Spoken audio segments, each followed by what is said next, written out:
రాత్రి అయితే మనము ఏమి చూస్తాము? రాత్రి అయితే మనకేం కనిపిస్తుంది? రాత్రి అంటే ఎలా ఉంటుంది అని మనం ఆలోచన చేస్తే, రాత్రి అంతా చీకటిగా ఉంటుంది. రాత్రి అనేది అంధకారముగా ఉంటుంది. ఆ చీకటిలో, ఆ అంధకారములో మన కంటికి ఏమీ కనిపించదు.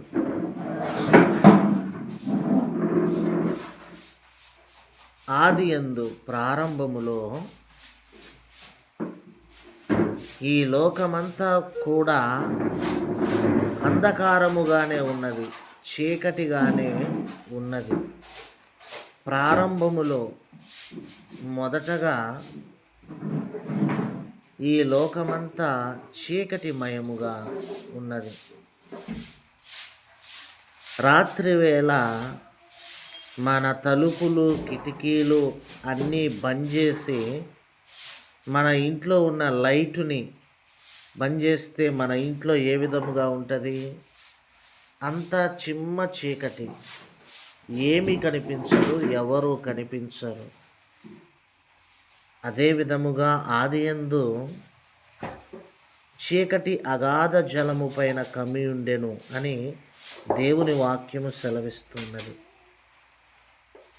అంటే ఆదియందు ఈ లోకమంతా అంధకారమే, ఈ లోకమంతా చీకటిగా ఉన్నది. ఈ భూమి మీద మొత్తము చీకటి కమ్ముకొని ఉన్నది.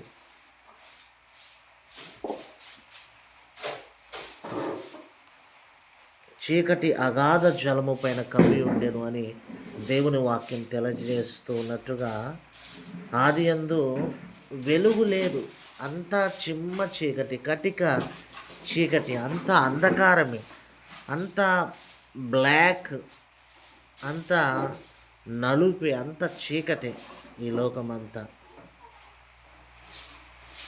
అప్పుడు దేవుని ఆత్మ జలములపై అల్లాడుచుండెను.